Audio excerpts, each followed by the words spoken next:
My name's Stacy. I live just out of Victoria on Vancouver Island, and I work with a company called Level Ground Trading. Myself and my wife with another family, we started Level Ground in '97, so we've just jumped into our 19th year. And we started out with a simple vision, pretty vast one at the same time, that we would do direct trade with small-scale farmers in developing countries, and we're basically in the business of eradicating poverty by using no charity, no donations, but actually everyday consumable products, things like cinnamon or dried mango, chai tea, coffee, rices, all sorts of products. This year we're going to import the products of about 5,000 small-scale farmers living in 10 different countries in South America, in East Africa, and in a couple different countries in Asia. Here at home, we've worked on a lot of different initiatives that really manifest creation care and stewarding the environment. We've been landfill free now. We're in our 12th year of sending nothing to the landfill.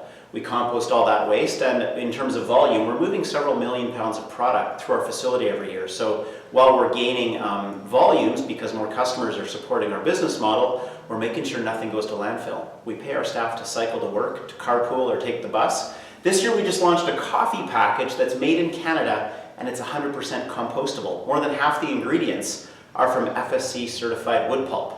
But back to our original reason for being in business, getting rid of poverty through trade.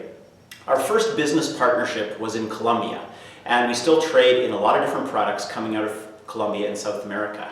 And in communication with the farmer groups, the thing that we uncovered most commonly was that farmers wanted access to education for their kids.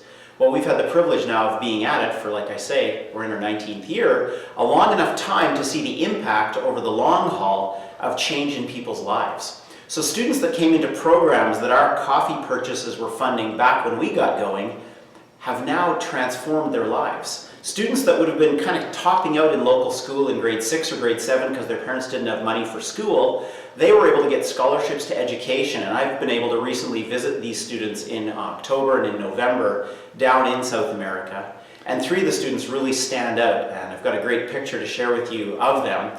Their names are Martine and Bibiana and Elizabeth. Martine is now the medical veterinary doctor for the co-op of farmers that we buy from. So the farmers are selling coffee to us through the co-op that Martine works for, and he's the guy treating their mules and their pigs and making sure their chickens are healthy. Bibiana standing there in the middle, she's now a medical doctor.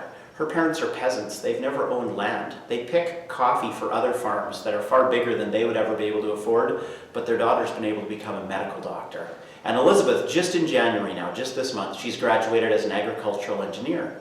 So these are all students who have come up in a coffee growing region where they are the poorest of the poor, but the trade that we've done in the community has directly affected hundreds of students at a time, and those who have stuck it out and continued to persevere, they've come out with degrees with a lot of opportunity in their families' lives that they've never had before.